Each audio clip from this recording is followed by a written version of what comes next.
Pesan hari ini mungkin gak panjang, tapi pesan ini penting. Pesan ini penting. Karena Tuhan bahkan sampai di surga itu sampai kasih alat peraga untuk berusaha meyakinkan kita bahwa apa yang kita hadapin ke depan ini penting. Yuk kita siapkan hati kita Tuhan. Hari ini kami mau buka hati kami sungguh-sungguh untuk dengar apa yang Tuhan mau ngomong buat hidup kami. Nyatakan Tuhan isi hatimu, bantu kami ngerti apa yang kau mau. Sehingga kami bisa rubah hidup kami hari ini, persiapkan hidup kami hari ini buat apa yang akan datang. Tuhan aku berdoa, bicara Tuhan buat masing-masing kami di tempat ini maupun mereka yang ada di rumah. Bicara buat kami, melampaui apa yang hamba Tuhan di depan bisa ngomong, Tuhan sendiri bicara. Ke dalam roh kami, ke dalam hati kami untuk kami ngerti apa yang Tuhan mau. Dan kami bisa responi dengan cara yang benar, yaitu kami rubah hidup kami. Perdengarkan suaramu hari ini Tuhan, kami siap untuk mendengar. Di dalam nama Tuhan Yesus kami berdoa, siap sambut firman Tuhan. Yang percaya sama-sama katakan, amin. Kita buka sama-sama Alkitab kita ke Ibrani pasal yang ke-12. Ibrani pasal yang ke-12, kita lihat dua ayat ini dulu, 26 sampai 27. Saya mau mulai hari ini dengan mengutip satu janji Tuhan. Biasanya orang kalau dengar janji Tuhan, langsung semangat, langsung excited. Tapi kita mau lihat, ini satu janji Tuhan yang ada di dalam firman-Nya. Ibrani pasal 12 ayat 26 sampai 27. Alkitab katakan begini, waktu itu suaranya menggoncangkan bumi, nya huruf besar, suara Tuhan menggoncangkan bumi. Tetapi sekarang kata Tuhan, ia memberikan janji. Satu kali lagi aku kata Tuhan akan menggoncangkan bukan hanya bumi saja, melainkan langit juga.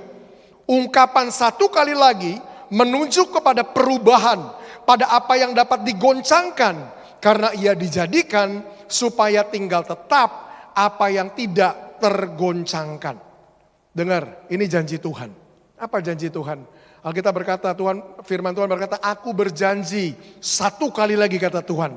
Aku akan menggoncang, tapi kali ini bukan cuma bumi saja, tapi juga langit.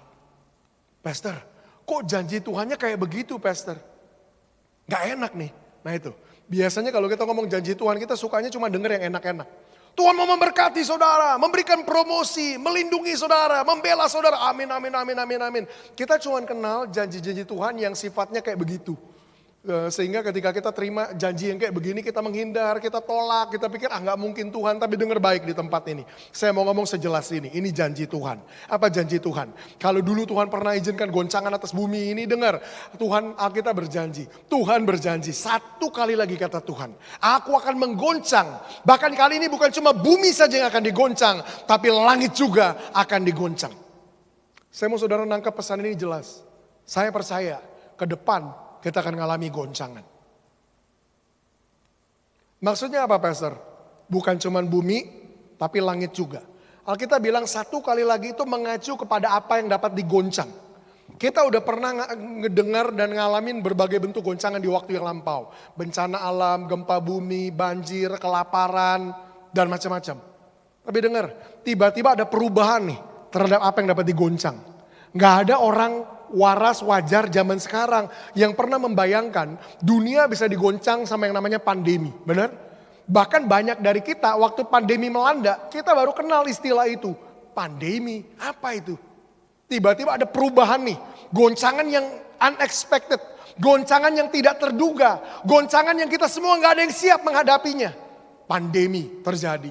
Di tengah-tengah pandemi ada apa? Perang dimulai. Ini perang masih sampai hari ini berjalan. Mungkin ada yang mikir, ada yang tanya, urusannya apa Pastor? Perangnya di sono kok kita ngurusin, ntar dulu efeknya sampai di sini. Ada yang berasa beli bensin mahal? Nah itu gara-gara perang. Ada yang berasa sekarang traveling naik pesawat semua mahal? Ya itu efek dari perang. Tiba-tiba minyak jadi langka, tiba-tiba minyak harganya melambung, bahan bakar kita mahal dan segala macam efek yang lain. Efeknya kita alamin sampai hari ini, perangnya pun masih belum selesai. Belum itu selesai, banyak ekonom dunia mulai memprediksi. Mereka lihat tanda-tanda, mereka lihat symptoms yang ada di sekitar, mereka prediksi gini, waduh. Ini ada istilah ini yang orang sekuler punya, namanya the perfect storm. Perfect storm itu apa? Badai yang sempurna. Perfect storm itu adalah, mereka definisikan perfect storm begini. Ketika kondisi-kondisi yang tidak diharapkan terjadi bersamaan, maka tercipta satu badai yang sempurna. Badai yang sempurna. Saudara kalau penasaran, pulang dari sini saudara bisa cari satu film itu. Ini film sekuler, judulnya The Perfect Storm. Badai di tengah laut. Intinya begini, dari keadaan yang tenang-tenang, dari keadaan yang adem ayem, keadaan yang oke. Tiba-tiba di satu titik ada kondisi tertentu, cuacanya suhunya naik. Di sini ada awan mulai menggumpal di tempat lain. Jadi ketika keadaan-keadaan anomali yang tidak terduga ini muncul bersamaan dan bertemu satu sama lain, terjadilah yang namanya perfect storm. Badai yang sempurna, itu badai yang sangat masif. Nah, apa yang ekonom dunia, analis dunia prediksi tentang waktu-waktu ke depan, itu bisa disimpulkan satu terminologi, perfect storm. Pandemi belum sepenuhnya berakhir, kemudian perang masih jalan, kemudian ekonomi beberapa negara Eropa mulai kolaps satu-satu, bangkrut dan segala macam, mata uang mulai amburadul segala macam. Mereka lihat anomali-anomali ini ketika bertemu satu sama lain bisa menciptakan yang namanya perfect storm, badai yang sempurna. Itu yang presiden kita itu rangkum jadi satu kata. Tahun 2023 itu gelap. Saudara pernah dengar itu ya, Pak Jokowi ngomong itu. Dan Pak Jokowi sendiri gak sedang mengacu sama Indonesia. Dia sedang bicara tentang kondisi dunia itu gelap. Indonesia memang, bahkan kalau ngomong kegelapan, Indonesia bisa jadi negara yang paling siap menghadapi itu. Karena secara ekonomi, ketahanan pangan dan semua lain-lain kita tuh paling oke di antara negara-negara lain. Makanya lewatin pandemi pun Indonesia yang paling oke. Kita gak terlalu ngerasa efeknya gimana-gimana banget. Gak kayak negara-negara lain yang udah bangkrut habis-habisan. Tapi ketika dunia ngalamin kegelapan, mau gak mau kita juga akan masuk ke situ dan dapatin efeknya. Nah itu namanya perfect storm. Apa yang lagi terjadi Pastor? Saya percaya yang sedang terjadi hari-hari ini dan yang akan datang adalah yang Tuhan janjikan. Waktu Tuhan berkata, satu kali lagi aku akan menggoncang. Bukan cuma bumi saja, tapi juga langit. Goncangan itu yang mana Pastor? Apakah pandemi bisa dianggap goncangan cuma berhenti di situ? Bisa, tapi bisa juga enggak, masih berlanjut. Kita enggak ada yang bisa secara konklusif bilang yang ayat ini maksud tuh yang itu atau yang itu. Enggak bisa, tapi yang pasti kita harus mempersiapkan diri buat apa yang akan datang. Dan saya percaya goncangan masih akan kita alami ke depan karena Tuhan udah berjanji. Apa implikasinya saya bilang Tuhan berjanji? Ini implikasinya. Saya bilang kalau iblis muncul dalam hidup kita taruh masalah, kita bisa tengking, kita bisa usir, bisa? Bisa. Kalau iblis yang datangkan sakit penyakit dalam hidup kita bisa minta kesembuhan, usir sakit penyakit, bisa? Bisa. Tapi pertanyaannya, kalau yang mendatangkan goncangan adalah Tuhan, saya tanya, kira-kira bisa ditengking gak? Kira-kira bisa diusir gak? Gak bisa. Kita bilang iblis pergi. Tuhan bilang, enggak bukan iblis, ini aku loh yang bawa goncangan. Enggak bisa diusir. Itu implikasinya yang saya bilang, Tuhan berjanji. Tuhan akan goncang semuanya. Dan karena Tuhan berjanji, janjinya pasti digenapi. Jadi kalau kita lihat apa yang terjadi hari-hari ini, jangan kaget, jangan panik. Dan juga mungkin kita perlu belajar. Kalau kita berusaha ngerti apa yang Tuhan mau kerjakan, enggak semuanya kita akan responi dengan cara kita respon.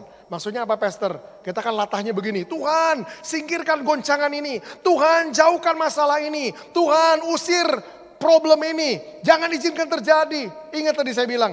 Kalau yang goncang Tuhan gimana?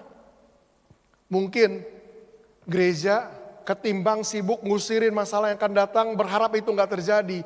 Mungkin justru kita sebaiknya pakai effort kita, energi kita, tenaga kita untuk mempersiapkan diri kita buat apa yang akan datang. Saya ngomong lagi nih, saya declare di tempat ini. Tuhan lagi bangkitkan satu generasi. Satu generasi yang bukan cuman sibuk memindahkan gunung. Tapi satu generasi yang akan menaklukkan gunung. Gunung yang saya bicara tentang gunung masalah. Kadang-kadang masalah dalam hidup kita terlihat seperti gunung. Di musim yang lalu kita diajar. Ayat itu kita kutip. Kalau kamu punya iman sebesar biji sesawi sekalipun. Kamu dapat berkata kepada gunung ini. Beranjak, tercampak ke laut. Dan kalau kamu tidak bimbang. Namun percaya, niscaya gunung ini akan beranjak dan tercampak ke laut. Itu yang kita diajar tentangnya di musim yang lalu. Kalau ada masalah, ada gunung persoalan, kita singkirkan, kita geser, kita buang. Tapi saya ngomong tadi, gimana kalau masalah yang Tuhan izinkan kita hadapi di depan gunung ini, itu gunung yang Tuhan taruh di depan hidup kita. Loh kenapa Pastor Tuhan mau goncang hidup kita kayak gitu? Kenapa Tuhan mau kasih kita gunung untuk ada di depan kita merintangi kita? Dengar ini, karena Tuhan lagi mau bangkitkan satu generasi, bukan generasi pemindah gunung, tapi generasi penakluk gunung. Di dalam generasi ini Tuhan mau bangun kekuatan. Bukan cuma punya iman untuk bisa menyingkirkan masalah. Tapi punya iman yang lebih besar untuk bisa menaklukkan masalah. Kenapa? Karena generasi yang tahan banting. Generasi yang Tuhan persiapkan. Untuk bisa menghadapi semua masalah. Adalah generasi yang Tuhan akan pakai untuk berdampak buat kota ini. Berdampak buat bangsa ini. Ketika orang-orang di sekitarmu punya masalah. Kamu ngerti gimana taklukan gunung. Kamu ngerti gimana daki gunung dan taklukan masalah yang kamu pernah hadapin. Dan Tuhan akan pakai kamu untuk jadi terang buat orang-orang di sekitar kamu. Dengar saya ngomong. Ini pesan Tuhan, ini nubuatan, saudara tangkap baik-baik. Goncangan akan datang. Goncangan akan datang semakin besar, semakin kuat, semakin besar. Karena Tuhan yang akan datangkan goncangan itu. Tuhan berjanji. Satu kali lagi, aku akan goncang. Bukan cuma bumi saja, tapi langit juga. Wah Pastor, pesannya hari ini gak enak nih didengar. Ntar dulu, belum selesai. Ayatnya saya lanjutkan ya. Alkitab berkata, satu kali lagi, aku akan menggoncang. Bukan hanya bumi saja, melainkan langit juga. Perhatikan ini, ungkapan satu kali lagi menunjuk kepada perubahan pada apa yang dapat digoncang. Karena ia dijadikan, perhatikan, karena ia dijadikan, apa yang dijadikan? Apa yang dijadikan? Goncangan itu. Tadi ingat ya, kan Tuhan bilang satu kali lagi aku akan goncang. Bukan cuma bumi tapi langit juga. Terus dibilang begini, ia dijadikan, apa itu ia? Goncangan itu. Goncangan itu dijadikan supaya. Goncangan itu dijadikan karena supaya, bilang sama-sama supaya. Supaya itu artinya apa? Ada maksudnya, ada tujuannya. Tuhan gak goncang, kenapa Tuhan goncang? Iseng, enggak ada. Semua yang Tuhan katakan dan lakukan dan kerjakan, semua ada alasannya. Tuhan bilang goncangan itu dijadikan, Alkitab bilang apa? Supaya. Ini tujuan Tuhan. Ini rencana Tuhan. Dan saya mau declare rencana Tuhan atas hidup kita. Apa rencana Tuhan? Kenapa Tuhan izinkan goncangan? Kenapa Tuhan justru bikin goncangan? Supaya Alkitab bilang tinggal tetap apa yang tidak tergoncangkan. Tuhan mau munculkan di tengah-tengah bangsa ini, di tengah-tengah kota ini, di tengah-tengah bumi ini. Apa? Kerajaan yang tidak tergoncangkan. Tapi dengar ini baik, menurut Alkitab, kerajaan yang tidak tergoncangkan hanya akan berdiri kokoh dan tinggal tetap. Kapan? Ketika semua digoncang. Tanpa goncangan, semua kelihatannya baik-baik aja. Kerajaan Allah, kerajaan yang lain, semua berdiri kokoh, semua megah, semua mewah, semua bilang begini, ngapain ikut Tuhan? Nggak ikut Tuhan juga diberkatin. Ngapain gila-gilaan sama Tuhan? Nggak percaya Tuhan juga makmur. Nggak percaya Tuhan juga ada di atas. Tapi dengar, waktunya akan datang. Di mana goncangan akan terjadi. Dan ketika goncangan terjadi, perhatikan Alkitab bilang gini, hanya kerajaan yang tidak tergoncangkan yang akan tinggal tetap. Hanya kerajaan yang tidak tergoncangkan yang akan berdiri terus kokoh, yang akan terus tinggal tetap. Atau dengan kata lain, saya mau bilang gini, Tuhan sengaja buat goncangan untuk buat perbedaan antara orang yang percaya Tuhan dengan orang yang gak percaya sama Tuhan. Tuhan sengaja buat goncangan untuk apa? Untuk tunjukkan perbedaan antara orang yang beribadah sama Tuhan dan yang tidak beribadah kepada Tuhan.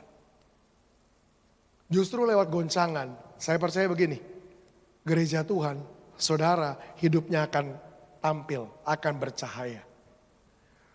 Kalau saudara lihat gempa bumi, ini tanpa mengecilkan gempa buminya dengan segala hormat buat semua korban yang ada di sana. Jadi ini gak ada maksud melecehkan sama sekali. Tapi kalau saudara lihat gempa bumi, terjadi kehancuran di mana-mana.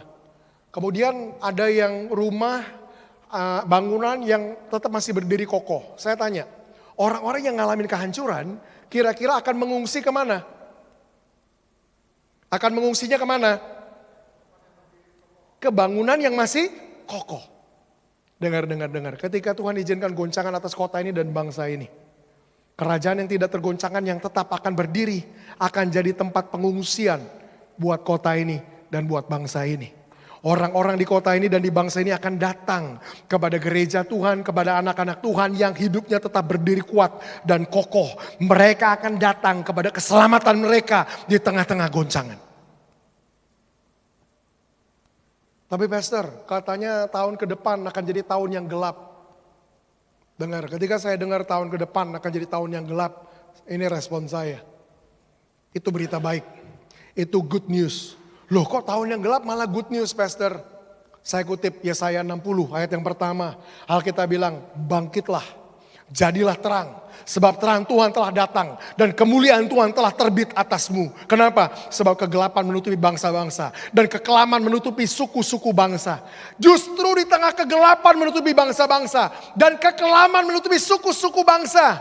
Dengar ini, gereja Tuhan akan bangkit dan terang Tuhan akan terbit atas saudara. Di tengah-tengah kegelapan, terang Tuhan akan bercahaya dengan kuat. Terang Tuhan akan bercahaya dengan dahsyat, sehingga orang di dalam kegelapan akan datang kepada terang Tuhan yang ajaib. Ternyata pesannya paralel ya. Di tengah-tengah goncangan waktu semuanya runtuh, maka orang akan datang mengungsi kepada yang tetap berdiri kokoh. Ternyata pesannya paralel, di tengah-tengah kegelapan, orang-orang yang disapu kegelapan akan datang kepada terang Tuhan yang ajaib ketika terang Tuhan terbit atas hidup saudara. Jadi yang pertama saya mau saudara paham begini. Kalau di depan ini akan terjadi goncangan yang makin besar. Ini 2-3 tahun terakhir ini udah goncangan nih. Ya kan, pandemi udah goncangan. Dan ke depan goncangannya belum berakhir, justru makin besar. Saudara harus ngerti rencana Tuhan. Tuhan berikan goncangan ini supaya justru Tuhan mau bikin hidup saudara naik dan tampil bersinar. Tuhan mau saudara berdiri kokoh di tengah-tengah goncangan itu. Itu rencana Tuhan. Saudara tangkap dulu, saudara ngerti dulu, oh itu loh desainnya. Tapi itu baru potongan pertama dari pesan ini. Saya sebut bagian ini, bagian makro dari nubuatan ini. Bagian makro itu begini, Tuhan goncang semua supaya kerajaan yang tidak tergoncangkan tinggal tetap. Sehingga di tengah-tengah goncangan, orang yang terpengaruh sama goncangan akan datang sama kerajaan Allah. Itu makro, kita dan keluar. Tapi saya mau ngomong bagian kedua dari pesan ini, yaitu bagian mikronya, ke dalam. Alkitab bilang begini, goncangan itu Tuhan bikin. Siapa yang Tuhan mau goncang? Semua, bilang sama-sama semua. Siapa yang digoncang? Bilang semua. Semua itu artinya begini, saudara mau Kristen, bukan Kristen, kita sama-sama ngalamin goncangan. Jadi saya mau saudara ngertinya begini ya. Jangan ada yang berpikir karena KTP saudara Kristen, otomatis terluput dari goncangan. Goncangan itu gak datang, ketuk pintu saudara, kemudian tanya, coba lihat KTP. Oh Kristen, ya udah. Permisi Pak, saya lewat, gak digoncang, gak begitu. Jadi jangan berpikir cuman gara-gara statusmu Kristen, KTP-mu Kristen, otomatis saudara aman gak ngalamin goncangan. Dengar saya ngomong, ini bagian mikronya. Ini bagian mikronya itu ke dalam. Setiap kita, Tuhan juga akan izinkan ngalamin goncangan. Loh kok gitu pastor? Tadi kalau makro keluar kita ngerti, semua digoncang, supaya di tengah-tengah goncangan tinggal tetap kerajaan yang tidak tergoncangkan, dan orang-orang yang ngalamin goncangan datang sama Tuhan. Itu kita ngerti pastor. Tapi kenapa Tuhan juga izinkan goncangan ke dalam?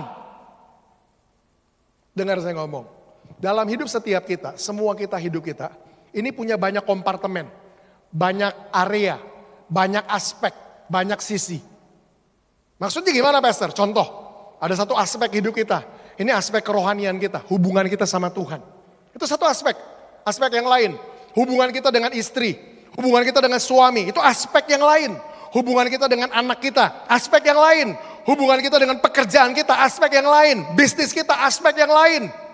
Hubungan kita dengan sesama kita, aspek yang lain. Keuangan kita, aspek yang lain. Pelayanan kita, aspek yang lain. hidup kita ini punya banyak kompartemen, banyak aspek-aspeknya. Dengar ini baik. Kenapa Tuhan izinkan goncangan juga melanda hidup saya? Prinsipnya sama, supaya tinggal tetap kerajaan yang tidak tergoncangkan. Artinya apa, Pastor? Untuk begini, mempersiapkan hidup kita buat goncangan yang akan datang. Kok begitu, Pastor? Kita digoncang dulu untuk mempersiapkan buat goncangan yang akan datang.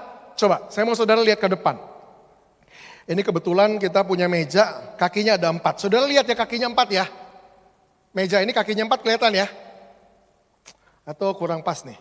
Bisa minta tolong Thomas ambil kursi deh, kursi lebih enak nih kursi. Kursi, nah taruh di sini. Kursi, sama-sama prinsipnya. Karena yang ini kakinya disambung di bawah. Ini, saudara bisa lihat ya kursi kakinya 4 ya, kelihatan ya. Saya tanya sama saudara. Kursi ini saya bilang gini, kursi ini kakinya 1 kendor, letoy, lemah. Kakinya 1 goyang. Saudara bilang, masa sih Pastor? Gitu ya. Saya tanya sama saudara. Kalau saya bilang kursi ini kakinya 1 rusak. Saya tanya, gimana saudara bisa tahu kaki mana yang rusak? Gimana caranya? Kalau ngelihat begini sepintas, kelihatannya baik-baik aja Pastor. Benar ya? Kapan saudara tahu memang benar kakinya 1 ini goyang? Kapan? Jangan didudukin dong, udah dibilang goyang didudukin ya jatuh bener. Kapan? Gak usah sampai didudukin deh, diapain? Waduh, koplak. Kapan itu ketahuan yang mana yang goyang? Ketika digoncang. Nangkap gak? Hanya ketika digoncang, baru ketahuan, ya ampun. Nih yang 1 nih, yang oplek-oplek nih. Nih yang 1 nih yang harus diperbaikin. Kapan saudara tahu itu? Hanya ketika ngalamin goncangan. Dengar ya, hidup saudara akan terlihatnya baik-baik aja kalau gak ada goncangan. Pastor, padahal sebelum pandemi Pastor, kayaknya hubungan saya sama Tuhan baik-baik aja Pastor. Nah terus, waktu mulai pandemi, wah itu tuh mulai itu Pastor. Sekarang saya jauh dari Tuhan Pastor. Nah itu, waktu goncangan Tuhan izinkan terjadi, tiba-tiba menyadarkan kita, ada 1 sendinya yang lemah. Pastor, saya sama istri saya dari dulu gak pernah berantem Pastor. Kok bisa gitu? Lah iya Pastor. Dulu sebelum pandemi, saya keluar rumah pagi, pulang udah tengah malam. Nah istri sama, dia juga keluar pagi pulang malam. Jadi kita gak pernah ketemu, makanya gak pernah berantem. Nah terus pas pandemi Pastor, WFH, work from home. Ketemu terus tiap hari di rumah. Alhasil, aduh saya udah mau cerai sama istri saya Pastor, doa ampun. Kapan orang sadar hubungannya ini gak baik? Ketika ngalamin goncangan. Sebelum pandemi Pastor, perasaan keuangan saya baik-baik aja Pastor. Tiba-tiba Pastor, waktu ngalamin pandemi. Wah gaji dipotong, saya kehilangan pekerjaan dan segala macam. Saudara mungkin bilang itu, lah Pastor, itu kan wajar. Namanya pandemi, gaji dipotong atau bahkan di PHK orang, itu kan wajar. Dengar saya ngomong ya, gak wajar. Buat orang yang jadi bagian dari kerajaan sorga, hidup kita ini gak dikuasain sama sistem yang dunia pakai. Kita punya sistem yang lain. Waktu kita berjalan di dalam ekonomi Alkitabiah, keuangannya kerajaan. Saya mau kasih tahu begini, mau ada goncangan gak ada goncangan, mau ada pandemi gak ada pandemi, mau ada krisis gak ada krisis, hidup saudara akan tetap aman kalau saudara beroperasi di dalam hukum kerajaan Allah. Kan wajar dong Pastor kehilangan pekerjaan. Wajar buat orang dunia. Wajar dong Pastor penghasilan berkurang. Wajar buat orang dunia. Tapi gak wajar buat anak Tuhan. Kenapa? Karena kita beroperasi menurut hukum yang berbeda. Loh aku kok belum ngalamin itu Pastor. Nah, ketahuan yang oplek-oplek itu yang mana? Berarti selama ini kamu belum mengoperasikan keuanganmu, ekonomimu dengan sistem yang benar. Taunya dari mana? Goncang. Bisa nangkep ya? Rumah tangga saya goncang Pastor. Berarti selama ini kamu belum bangun rumah tanggamu menurut hukum yang benar. Hukumnya Alkitabiah. Kamu cuman bersuami istri seperti orang lain bersuami istri. Nangkap ya? Kapan kita sadar kaki-kaki kita lemah? Hanya ketika Tuhan Tuhan izinkan kita ngalamin goncangan. Saya sebut ini bagian mikro ke dalam. Perhatikan ya, bagian ke dalam. Kita ngalamin goncangan, Tuhan izinkan. Untuk apa? Untuk Tuhan ngomong sama kita, ini kakimu lemah yang ini.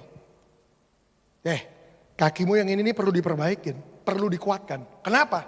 Dengar saya ngomong. Ketika ke depan goncangan makin hebat. Kalau saudara udah perkuat kaki-kakinya, saudara akan steady, saudara akan kokoh, saudara akan kuat. Sehingga ketika yang lain digoncangkan, tinggal tetap kerajaan yang tidak tergoncangkan.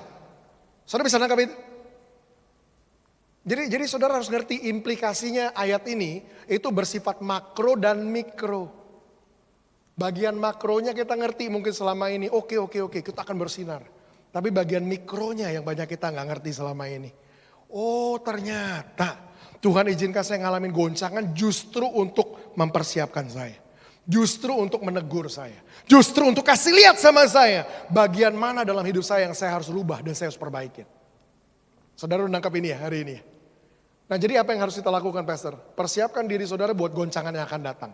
Gimana persiapkannya? Bukan bagian makronya, lebih ke bagian mikronya. Kenapa? Karena ketika kaki-kaki saudara kuat, dengar saya ngomong, otomatis saudara akan kuat waktu goncangan terjadi di luar. Karena saudara sendiri kokoh. Jangan sampai goncangan terjadi rata, saudara ikut-ikutan goncang. Orang mengharapkan bantuan dari saudara, saudara juga mengharapkan bantuan dari orang. Gak ada bedanya dong kita. Halo, saya percaya gereja ini akan dipakai sama Tuhan untuk jadi berkat buat kota ini, buat bangsa ini. Saya percaya hidup saudara akan dipakai sama Tuhan untuk jadi berkat buat orang-orang di sekitar saudara. Gimana caranya? Waktunya akan datang. Tuhan izinkan goncangan, hidup saudara akan bercahaya di situ. Hidup saudara akan mengulurkan tangan untuk kasih bantuan buat orang-orang sehingga nama Tuhan dipermuliakan. Alkitab bilang begini, hendaklah perbuatan baikmu diketahui semua orang dan orang akan memuliakan Bapamu yang di sorga. Tuhan akan izinkan musim itu kita masukin. Orang akan butuh perbuatan baik kita. Kita ulurkan tangan kita. Waktu mereka ngalamin kebaikan Tuhan lewat hidup kita. Mereka akan memuliakan Bapa kita di surga. Persiapkan diri kita saat ini. Amin. Siapkannya gimana Pastor? Bagus. Yuk kita lanjut. Udah, sejauh ini nangkep ya? Pesannya simple. Matius pasal 7 ayat 24 sampai 27. Ini cara kita mempersiapkannya. Matius pasal 7 ayat 24 sampai 27. Matius 7 ayat 24 sampai 27. Saya nggak tahu kenapa ya hari ini saya ngomong. Terus Tuhan tunjukin sama saya, kamu bicara sama yang di rumah. Saya mau appeal, saya mau datang bukan cuma untuk saudara yang di sini. Ingat tadi gambaran tadi. Tuhan kadang izinkan goncangan untuk menyadarkan kita bagian mana yang lemah, kita butuh untuk perkuat. Saudara yang di sini ngerti, saya ngomong sama saudara yang di sini, saudara please, kita di musim yang Tuhan lagi persiapkan kita ini, jangan ada kita yang sok kuat. Saudara yang butuh bantuan datang. Saudara yang putus asa, Pastor, saya mau berubah, gak tahu apa yang harus saya rubah, datang, ngomong. Gereja ini bukan gereja yang fokusnya show di panggung. Cuman taunya wah entertain begini pulang. Sebodoh amat gue gak ngurusin hidup lu, gue gak mau tahu. No. Kita justru pengen tahu hidup saudara. Kita pengen tahu struggle-nya saudara. Kita pengen bantu saudara. Bukan begini, bukan jadi sinterklas yang bagi-bagi uang, bagi-bagi. No. Tapi kita mau dampingin saudara. Di waktu susahnya saudara. Di waktu sulitnya saudara. Kita mau bantu saudara menemukan apa yang jadi kehendak Tuhan. Dan bantu saudara jalanin perubahan. Sampai apa? Sampai saudara ngalamin terobosan. Please, saudara yang di sini. Mungkin saudara selama ini bergumul sendiri. Putus asa sendiri. Gak tahu harus kemana sendiri. Jangan gitu lagi. Kita di sini hari ini kebetulan nih minggu pertama kita pakai seragam. Yang pakai coklat hitam semua tuh. Itu tim inti. Saudara bisa datang. Sama mereka bilang, Pak, Bu, siapa lah, Ci, Dek. Saya boleh cerita gak? Siapa yang saudara rasa nyaman sesudah ini kan ada makan siang. Itu waktu saudara bisa mingle sama kita. Tarik kalau perlu. Boleh gak saya ngomong private? Tarik. Sama saya pun boleh, tapi kalau semua sama saya, tim inti saya oke. Nanti kita atur waktunya. Jadi gak perlu ngantri, pengen ketemu pastor semua. Saya mau temuin saudara. Tapi sementara waktu saudara cerita dulu sama mereka, pastor, bro, pak, saya ini bergumul selama ini. Datang sama mereka. Kita pengen bantu saudara ngalamin terobosan itu. Tapi dengar buat saudara yang di rumah. Saya nggak tahu siapa saudara yang lagi nonton tayangan ini. You might be desperate in your problem right now. Saudara mungkin lagi putus asa di dalam masalahmu saat ini. Dan saya bicara sama saudara saat ini. Saya minta tim media saya untuk lampirkan cara-cara saudara di rumah bisa menghubungi kita. If you are desperate, minimal yang paling gampang. Saudara bisa tambahkan kita punya Instagram. Saudara tulis message di situ. Saudara tinggalkan WhatsApp saudara di situ. Kita akan hubungin saudara. Saudara yang bilang, that's me. I need help. Itu saya butuh bantuan, saya putus asa, saya struggling, bergumul. Hidup saya goyang, saya nggak tahu harus buat apa.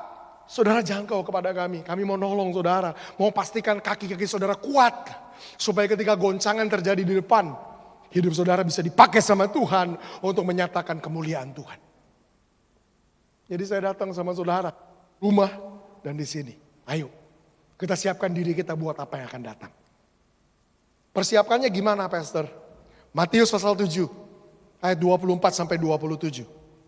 Perhatikan, ini kata-kata Yesus sendiri. Kalau saudara baca ayat ini dalam bahasa Inggris, ini warna merah semua. Ini Yesus sendiri yang ngomong. Apa yang Yesus katakan? Yesus katakan begini, setiap orang yang mendengar perkataanku ini dan melakukannya, ia sama dengan orang yang bijaksana, yang mendirikan rumahnya di atas batu. Kemudian turunlah hujan dan datanglah banjir, lalu angin melanda rumah itu, tetapi rumah itu tidak rubuh sebab didirikan di atas batu. Tetapi setiap orang yang mendengar perkataanku ini dan tidak melakukannya, ia sama dengan orang yang bodoh yang mendirikan rumahnya di atas pasir. Kemudian turunlah hujan dan datanglah banjir dan angin melanda rumah itu, sehingga rubuhlah rumah itu dan hebatlah kerusakannya. Coba lihat ke depan. Ini Yesus ngomong, ada dua orang bangun rumah. Dua rumah yang berbeda. Sama-sama bangun rumah. Bedanya rumah yang satu dibangun di atas batu karang. Sedangkan rumah yang satu dibangun di atas pasir. Kemudian Alkitab bilang begini. Kemudian datanglah hujan. Kemudian turunlah hujan. Datanglah banjir. Angin melanda rumah itu. Saya mau tanya sama saudara. Yang kena hujan turun, yang kena banjir yang datang, yang kena angin melanda, itu rumah yang mana? Rumah yang mana? Coba jawab, rumah yang mana? No, salah, bukan yang di atas pasir. Yang mana? Kalau saudara perhatikan ayatnya, jelas ayatnya bilang, yang bangun di atas, dia bangun rumah di atas batu karang. Kemudian kita bilang gini, hujan turun, banjir melanda, angin menerpa, tapi rumah itu nggak rubuh karena dia dibangun di atas batu. Ternyata yang bangun di atas batu pun kena tiga-tiga itu. Tapi yang kedua bangun di atas pasir. Tiga itu datang, rumahnya rubuh karena bangun di atas pasir. Saya tanya lagi, rumah yang mana? Yang kena hujan, banjir, angin, yang mana? Nah, udah nangkep ya, dua-duanya. Saya udah ngomong tadi di awal, mau Kristen gak Kristen, waktu goncangan datang, saudara akan ngalamin goncangan. Banjir, hujan itu gak turun dan bilang, KTP-mu Kristen ya, yaudah aku minggir. Enggak. Banjir waktu mau masuk, rumahnya orang Kristen, yaudah deh gak kesini. Enggak ada urusan. Angin pun sama melanda. Semua ngalamin, mau Kristen gak Kristen, kita semua akan ngalamin goncangan. Jadi tiga hal tadi ya, turun hujan, banjir datang, angin melanda. Dirangkum jadi satu kata, goncangan. Nangkap ya? Goncangan akan melanda siapa? Semuanya. Gak ada yang terluput sama goncangan. Tapi dengar, yang membedakan bukan goncangannya. Yang membedakan gimana cara menghadapinya. Bilang sama-sama, cara menghadapinya. Yang beda bukan goncangannya sama. Tapi cara menghadapinya berbeda. Yang satu salah cara menghadapinya runtuh. Tapi yang satu benar cara menghadapinya kuat. Nah gimana cara menghadapinya? Dengerin ini cara menghadapinya. Saudara harus bangun rumah saudara. Bangun rumah itu begini, bangun hidup saudara. Hidup saudara digambarkan, diilustrasikan sebagai rumah. Hidup saudara ini rumah saudara. Bangun rumah saudara, bangun hidup saudara di atas batu karang. Itu satu-satunya cara waktu goncangan datang, saudara akan tetap berdiri kokoh. Bangun hidup saudara di atas batu karang. Nah pertanyaannya gimana caranya Pastor bangun hidup kita di atas batu karang? Batu karang kita yang teguh adalah Tuhan Yesus, benar? Tuhan Yesus adalah batu karang kita yang teguh. Pastikan hidup saudara terhubung dengan Tuhan. Jangan ada yang disconnected. Jangan ada yang disconnected. Kita mancing ke tengah laut, tiba-tiba signalnya hilang. Nah lo gak bisa telepon siapa-siapa. Disconnected, terputus, sama. Saudara mau bangun hidup saudara di atas batu karang. Saudara harus terhubung sama Tuhan. Hari-hari ini waktu kita ngalamin goncangan. Terlebih lagi kita butuh keterhubungan sama Tuhan. Colek kiri kanannya bilang, ada signal gak? Tanya. Yuk signalnya ada, kuat, aman? Aman? Signalnya aman? Ayo temenmu, kalau kehilangan signal bantuin cari signal. Tadi kan ada komsel tuh udah 2, nanti komsel diumumkan ya. Ketuanya didoain, tapi itu di mana rumahnya Pastor? Nanti diumumkan. Yang punya rumah boleh kan rumahnya diumumkan ya? Kalau bilang gak boleh ya nyarinya gimana? Ya diumumkan. Di komsel tuh ngapain sih Pastor? Ya itu tadi salah satunya. Yang signalnya hilang bantu temukan di komsel. Oh bisa gitu Pastor? Bisa. Bahkan bukan cuma di ibadah hari Sabtu. Saudara bisa temuin signal. Saya udah ngomong sama komsel yang kita siapkan. Di komsel itu juga harus jadi tempat orang bisa ngalamin perjumpaan sama Tuhan. Temuin signal lagi. Ya. Itu batu karang. Signal itu. Tapi batu karang juga bicara tentang begini. Alkitab katakan begini. Saya kutip ayatnya biar saudara bisa catat dan di rumah saudara baca. Matius 24 ayat 35 Alkitab bilang begini. Langit dan bumi akan berlalu. Tetapi perkataanku kata Tuhan tidak akan berlalu. Batu karang itu bicara tentang ini. Tentang firman Tuhan. Alkitab bilang langit bumi bisa hancur. Bisa berlalu. Bisa habis. Bisa ludes. Tapi Alkitab katakan perkataanku, firmanku akan tinggal tetap selama-lamanya. Satu-satunya dasar yang di atasnya saudara bisa andalkan untuk bangun hidup saudara adalah firman Tuhan. Kenapa? Alkitab bilang mau langit bumi habis pun firman Tuhan gak akan habis. Tinggal tetap selama-lamanya. Kalau saudara bangun hidup saudara di atas itu, hidup saudara akan kokoh selama-lamanya. Jadi gimana caranya Pastor bangun hidup kita di atas batu karang tadi, di atas hubungan kita sama Tuhan, dan di atas firman Tuhan. Gimana caranya Pastor? Ingat ya, bangun hidup di atas hubungan kita sama Tuhan dan di atas firman Tuhan. Gimana caranya Pastor? Caranya, Alkitab bilang, Yesus bilang gini, barang siapa mendengarkan perkataanku dan melakukannya. Cuma 2 caranya. Setiap kita, dengar, setiap kita. Kalau kita mau mempersiapkan diri kita buat goncangan yang akan datang. Setiap kita harus mendengar perkataan Tuhan. Itu yang pertama. Masukkan firman Tuhan dalam hidup kita lebih dari waktu-waktu sebelumnya.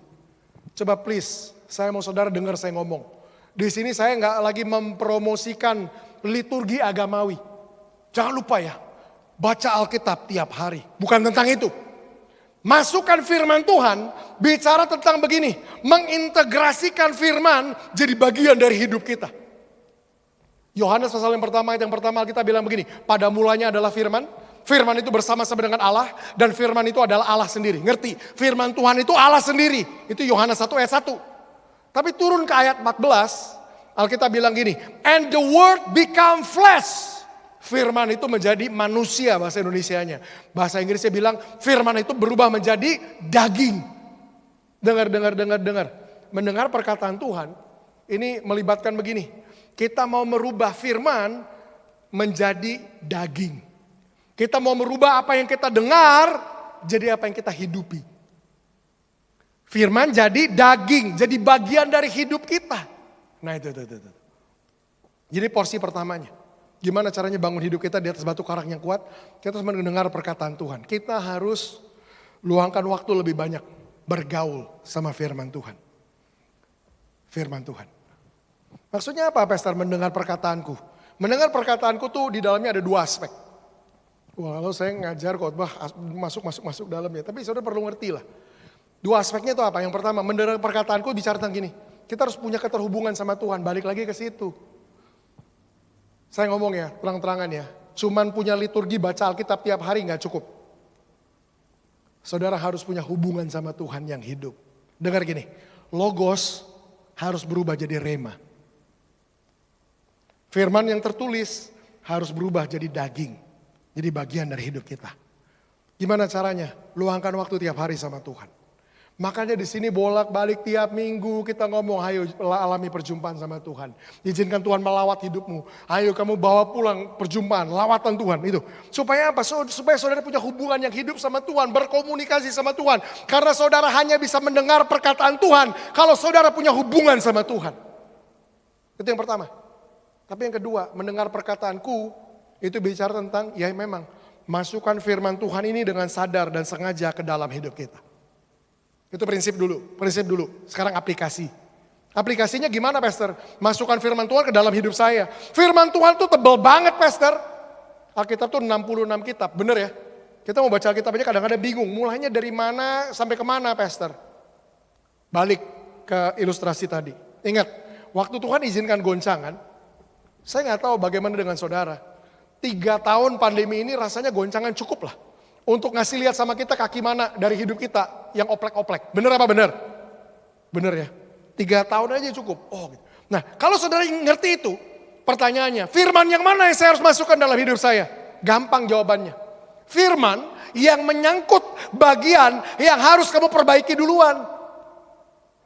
Saya ulangin. Firman yang mana yang harus kita masukkan dalam hidup kita sebagai prioritas? Firman yang kamu bisa pakai untuk memperbaiki bagian yang oplek-oplek duluan, bagian yang itu. Contoh.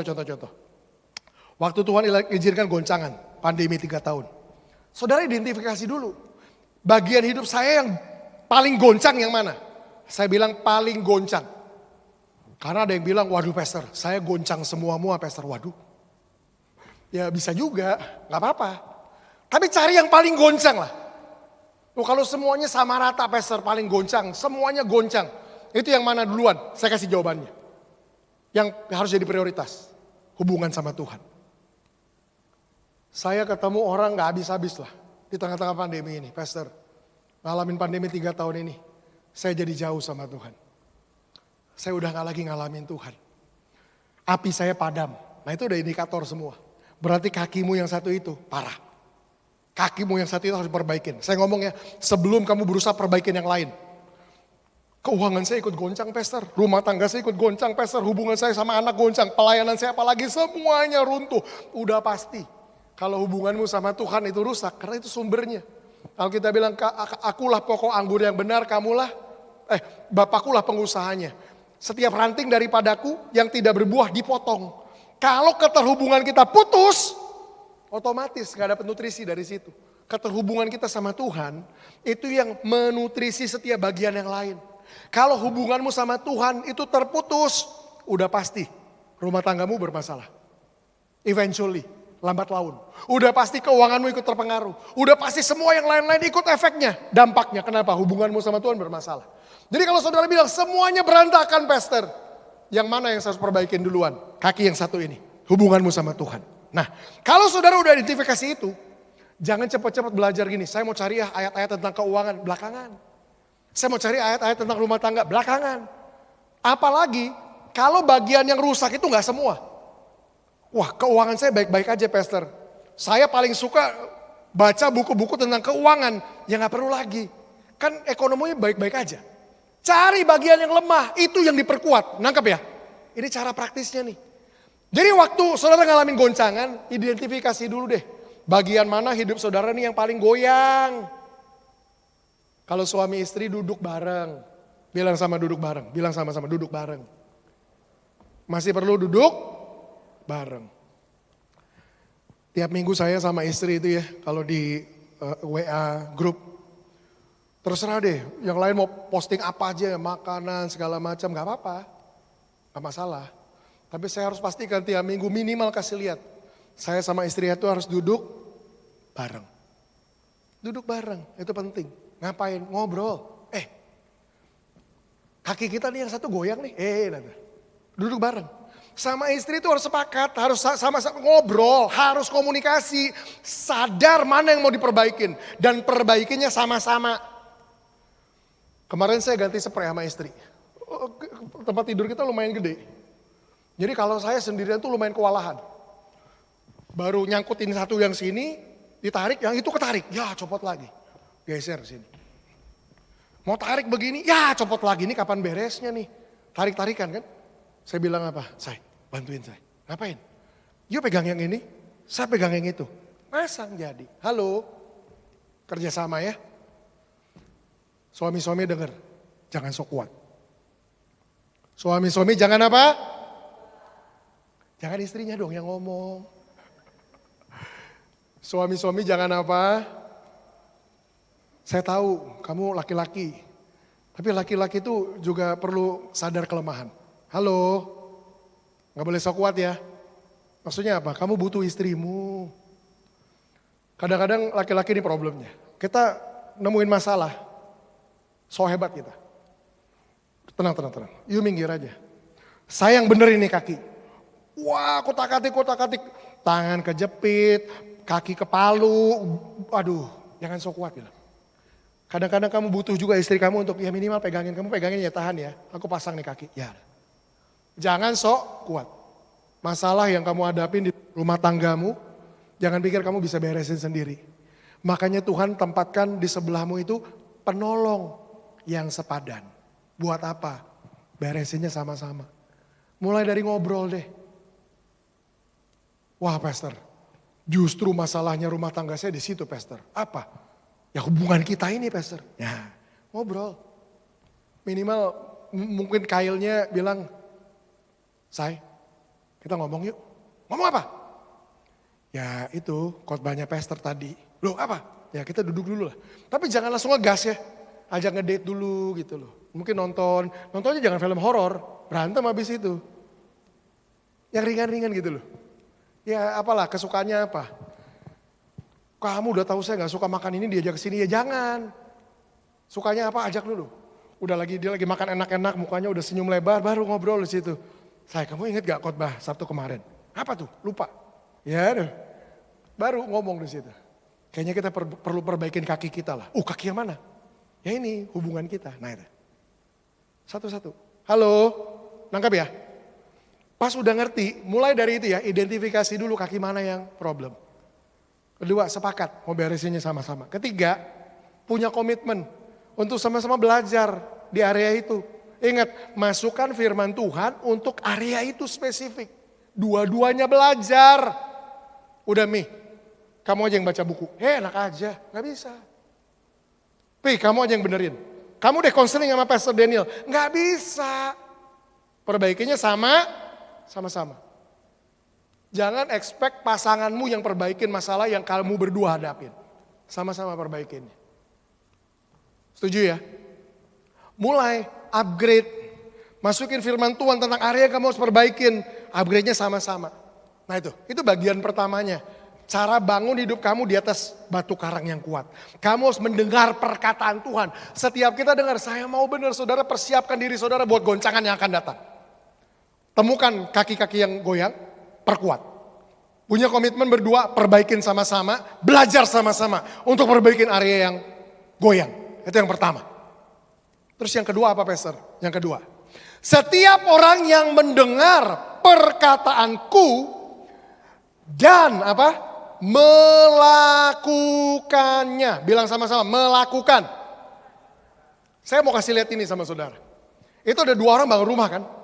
Rumah yang satu bilang gini, setiap orang yang mendengar perkataanku dan melakukan, dia bangun rumahnya di atas karang. Saya mau tanya, yang bangun rumahnya di atas pasir, memangnya dia bangunnya gimana? Coba lihat. Yang di atas pasir, yang pasir, satu lagi Ron. Yang di atas pasir. Yes. Tetapi setiap orang yang apa? Gua kirain gak denger firman Tuhan. Apa? Colek sebelahnya. Colek bilang. Dengerin aja gak cukup. Colek. Kalau ketiduran teplok angka kencengan dikit. Plok. Jangan digampar ya. Bilang apa? Mendengar aja enggak. Kita pikir selama ini ya, yang bangun rumahnya di atas pasir, lu sih nggak dengar firman Tuhan, gitu ya? Nggak gitu loh. Alkitab bilang apa? Setiap orang yang mendengar perkataanku, denger lu dia lu. Lo kok udah dengar firman Tuhan masih nggak kokoh? Alkitab bilang gini, setiap orang yang mendengar perkataanku dan ini yang kedua poinnya kuncinya. Nggak cukup dengar firman Tuhan. Kamu harus melakukan. Nggak cukup tiap minggu dengar khotbah. Makanya kita butuh komsel. Halo. Bisa aja pastor. Tapi benar. Tadi kan saya udah ngomong komsel itu bantu orang temuin keterhubungan sama Tuhan. Tapi yang kedua, nanti gini deh. Saudara yang belum nyicipin, coba ikut komsel kita. Samalah semua komsel dimanapun beda. Saya jamin beda. Bedanya di mana pastor? Satu. Saudara bisa nyicipin hadirat Tuhan bahkan di komsel. Itu yang pertama bedanya. Cuman gitu doang. Enggak gitu doang. Ada yang kedua yang beda. Bagian ininya. Saya bilang sama ketua-ketua komsel saya, semua orang jalanin komsel, saya bilang ini, komsel itu harus bantu orang merubah teori jadi praktek. Saya ngomong nih, saya udah kutip ngomong ini berkali-kali, tapi saya mau ngomong lagi lebih jelas lagi, lebih tegas lagi yang di rumah dengar. Terserah saya mau dicap sesat. Saya bilang begini, orang hidupnya berubah bukan karena dengar khotbah. Orang hidupnya berubah bukan karena ditumbang tangan. Enak loh, kalau orang ditumbang tangan, boom! Yang tadinya jahat jadi baik. Sini saya tumbang tangan semua. Yang tadinya kudus jadi kudus gara-gara ditumbang tangan. Enak simsalabim, boom. Oh dia udah gak suka main cewek lagi. Bisa, gimana caranya? Ditumbang tangan sama pastor. Gampang banget. Tapi orang juga hidupnya gak berubah karena ditumbang tangan. Bahkan saya lebih ekstrim lagi ya. Orang juga hidupnya gak berubah gara-gara dilawat Tuhan. Yang ini serem pastor. Pernah saudara lihat orang yang tiap kali lawatan altar call, pasti maju duluan nomor 1. Ketika ditumbang, manifestasi paling heboh, segala macam. Dengar ya, saya ngomong jelas sekali. Saya nggak against selawatan. Ini gereja yang kasih ruang bebas, Tuhan bikin apapun di sini. Saya nggak against itu. Tapi tolong juga please, jangan ada yang berpikir gara-gara dilawat Tuhan, hidupnya otomatis berubah.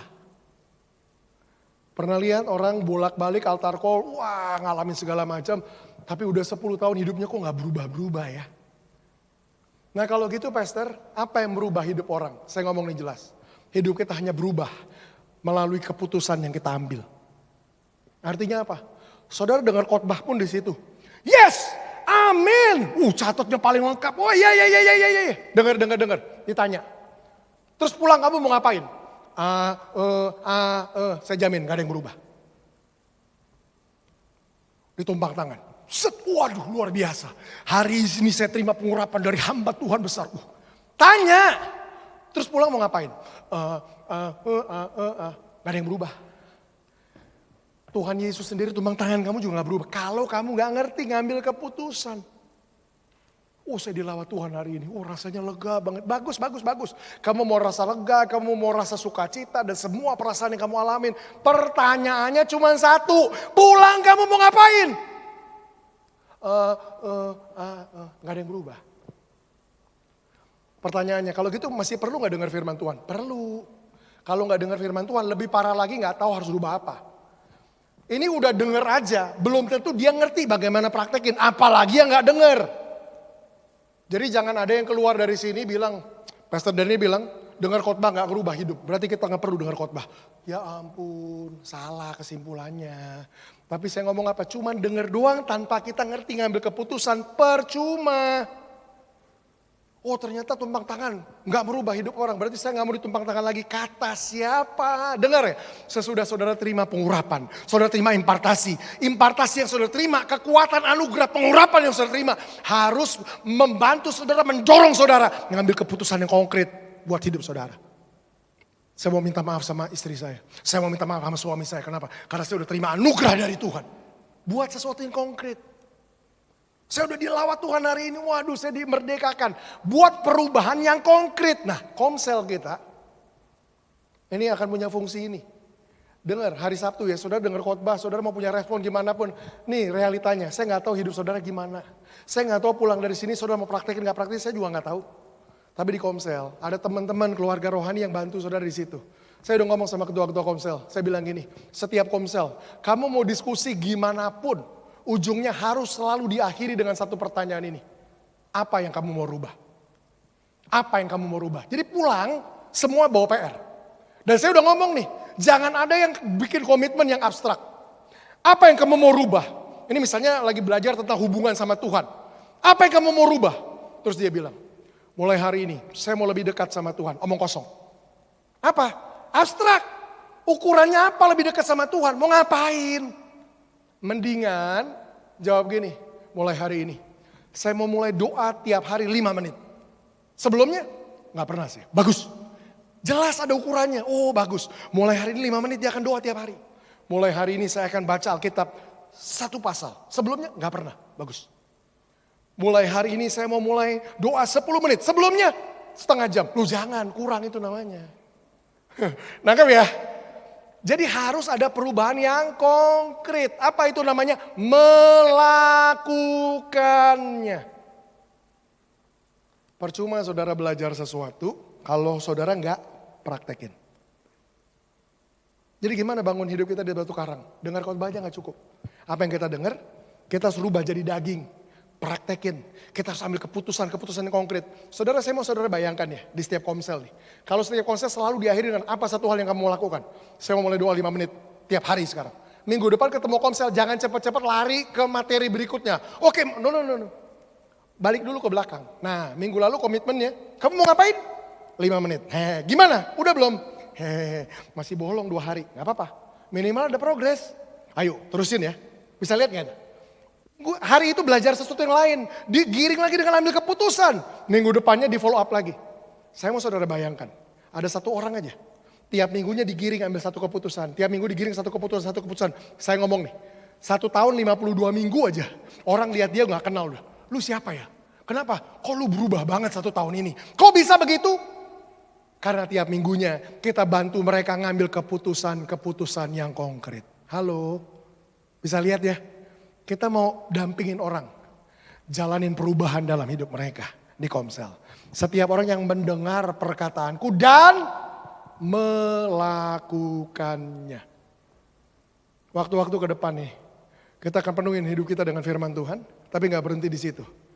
Kita akan aplikasikan firman Tuhan. Kita akan praktekin firman Tuhan. Ayat yang terakhir yang saya mau kita buka. Katanya khotbahnya pendek, Pastor. Gak jadi. Saya berubah pikiran. Saya juga gak tahu bakal sepanjang ini, tapi mudah-mudahan bantu saudara untuk ngerti ya. Ini terakhir. Yakobus pasal 1 ayat 22 sampai 25. Yakobus 1 ayat 22 sampai 25. Ini efek AC nih. AC itu kalau udah dingin, saya khotbahnya nyaman banget. Kalau minggu lalu panas gitu, pengen cepet-cepet udah.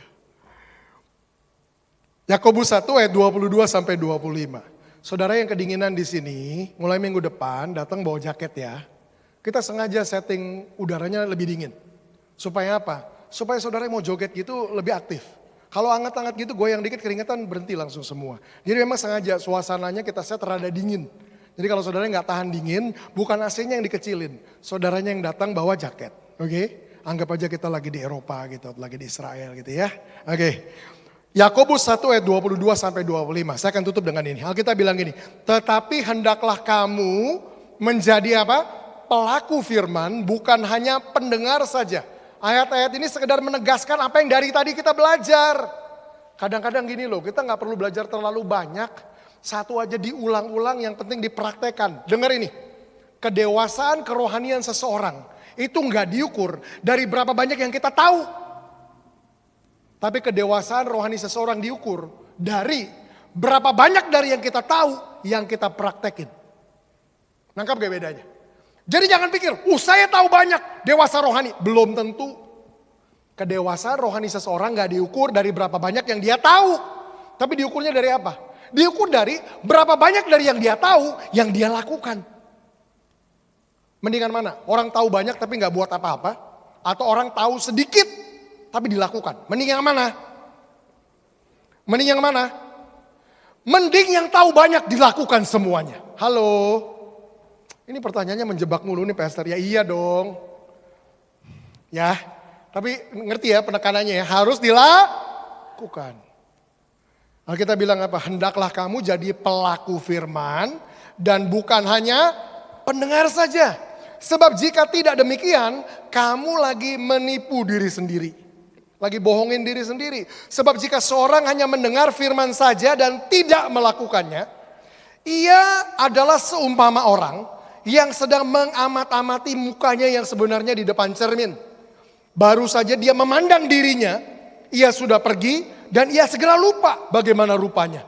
Tetapi barang siapa meneliti hukum yang sempurna, yaitu hukum yang memerdekakan orang, dan, bilang sama-sama, dan ia bertekun di dalamnya. Maksudnya bertekun apa? Jadi bukan hanya mendengar untuk melupakannya, tetapi sungguh-sungguh melakukannya, ia akan berbahagia oleh perbuatannya. Satu-satu nih, Alkitab bilang, hendaklah kamu jadi pelaku, bukan cuma dengar aja. Alkitab bilang ini, karena kamu kalau cuma dengar gak lakukan, Alkitab bilang dia seumpama orang yang lagi mengamat-amati dirinya di depan cermin. Saya gak tahu saudara pernah praktekin ini atau belum. Saya kalau baca Alkitab tuh saya cobain, bener gak sih Alkitab ngomong? Coba keluarin handphonenya semua, keluarin handphonenya. Biasa kalau khotbah suruh masukin handphone, keluarin handphonenya. Kita gak punya cermin kan, keluarin handphonenya, nyalain kamera saudara. Yang di rumah nyalain kamera saudara, di rumah ada cermin boleh ke cermin, sama aja. Kalau gak ada cermin kamera. Terus kemudian putar selfie. Nah, saya mau saudara bukan selfie ya, jangan selfie. Lihat diri saudara sendiri. Alkitab bilang kalau kamu cuma dengar gak lakukan, itu seumpama orang liatin dirinya di depan cermin. Dia mengamat-amati dirinya di depan cermin. Coba, saudara jangan lihat ke depan dulu, lihat diri saudara masing-masing dulu. Amati diri saudara di depan cermin. Lihat. Ya ampun, ternyata alis saya mencong sebelah nih hari ini. Aduh, gak lihat lagi tadi. Lihat. Bener lagi ya. Apalagi ayo, lihat. Waduh, ini kok ada jerawat nongol di sini. Lihat dirimu masing-masing. Saya mau saudara amati diri saudara sedetail mungkin. Ternyata gue gemukan nih kayaknya. Lihat. Lihat ya, udah detail, udah. Sekarang matiin. Masih ingat gak mukanya? Tadi jerawatnya di mana? Kayaknya di sekitar sini. Kita harus lihat lagi. Oh iya di sini nih. Gitu ya. Saya pikir, Alkitab bisa begitu kasih ilustrasi, bener loh. Saya ini orang yang rada narsis. Kalau istri saya bilang narsis banget. Jadi cermin mulu, saya liatin gitu. Wah, udah detail gitu. Pas berpaling, tadi gimana lupa lagi. Lihat lagi. Ternyata bener loh. Kita lihat diri kita di depan cermin sebagaimanapun detailnya. Pas berpaling tuh langsung lupa. Bener ya? Itu Alkitab bilang. Nah orang Alkitab bilang, kalau cuma dengar gak lakukan, ya itu kayak begitu. Sebagaimanapun saudara amati diri saudara, dengar khotbah. Yes, bagus, amin. Catat detail segala macam. Udah detail ngamatin. Tapi cuma dengar, gak dipraktekin. Alkitab bilang segera lupa. Gak percaya, saya buktiin. Minggu lalunya kebaktian siapa minggu lalu? Siapa yang kebaktian di sini minggu lalu? Oke. Gimana khotbahnya minggu lalu? Bagus atau enggak? Bagus. Apa khotbahnya apa? Bagus Pastor, bagus. Apa isinya? Halo? Bagus aja lupa kok.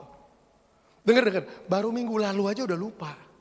Ini saya udah khotbah kayak begini nih hari ini. Udah lucu, ketawa segala macam gini. Coba minggu depan saya tanya lagi. Ingat khotbah minggu lalu? Gini, kalau baru seminggu aja udah lupa. Boro-boro dipraktekin. Bener apa bener? Makanya kita bilang, jangan cuma denger aja tapi harus dilakukan. Kalau kamu cuma denger, gak dilakukan, sebentar berpaling, langsung nguap. Harus diapain? Dipraktekin. Makanya ikut apa?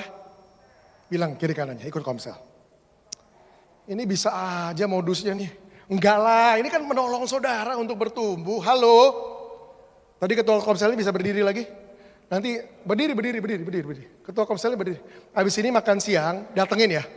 Alamat lu di mana? Langsung catet nomornya gitu, baru 2 ya. Nanti nyusul 3 lagi. Oh Pastor jauh semua Pastor, nanti kita bikin yang online. Oke? Kita bikin yang online. Kamu harus melakukan, bukan cuma denger aja. Sesudah dia pergi, dia lupa bagaimana lupanya. Tapi berarti ini, saya tutup nih. Tetapi barang siapa meneliti hukum yang sempurna, yaitu hukum yang memerdekakan orang, dan ia bertekun di dalamnya. Jadi bukan hanya mendengar untuk melupakan, tapi sungguh-sungguh melakukannya. Orang tersebut akan berbahagia oleh perbuatannya. Bahasa Inggrisnya bilang begini, they will be blessed in what they do. Mereka akan diberkati oleh apa yang mereka lakukan. Berapa banyak saudara yang habis dengar khotbah dimanapun ditanya begini, berapa banyak saudara yang diberkati oleh firman Tuhan? Begitu ya? Mau kita angkat tangan. Saya mau ngomong nih, pertanyaan itu nggak alkitabiah. Karena yang memberkati hidup kita bukan apa yang kita dengar, tapi apa yang kita lakukan. Halo? Alkitab bilang they will be blessed in what they do, not in what they hear. Bukan di dalam apa yang mereka dengar mereka diberkati. Mereka diberkati dalam apa yang mereka lakukan. Berarti kalau kita dengar baru satu porsi dong. Dengar khotbah perlu nggak? Harus. Tapi nggak berhenti di situ. Kita harus aplikasikan. Dan kita bilang, kamu akan diberkati oleh apa yang kamu lakukan. Saya berdoa hidup setiap kita berubah. Hidup setiap kita, setiap kaki-kakinya kuat. Saya berdoa setiap jemaat di tempat ini kuat kaki-kakinya. Supaya apa? Ketika goncangan datang. Dan goncangan pasti datang. Saya berdoa begini, setiap kita akan berdiri kokoh. Menghadapi semuanya kita akan kuat. Tapi bukan demi kita sendiri kuat. Tapi demi hidup kita di situ. Akan jadi mercusuar. Akan jadi tempat perlindungan banyak orang. Hidup kita akan jadi tempat refuge. Akan jadi tempat perteduhannya orang. Di mana orang bisa datang dan taruh hidupnya. Tempat pengungsiannya orang. Orang banyak di kota ini, di bangsa ini akan datang kepada gereja Tuhan, kepada kerajaan yang tidak tergoncangkan, dan nama Tuhan dipermuliakan di situ. Siapkan diri saudara ke depan ya. Benar, saudara yang butuh pertolongan, jangan hadapi sendiri. Ayo menjangkau ke kita, any one of us. Saudara jangkau ke kita, ngomong sama kita, saya butuh bantuan. Saudara yang di rumah jangkau ke kita, saudara bilang butuh bantuan. Tapi yang kedua, saudara yang di sini ngerti sekarang, fungsinya konsel bukan cuma kumpul-kumpul, ngulangin khotbah, bukan.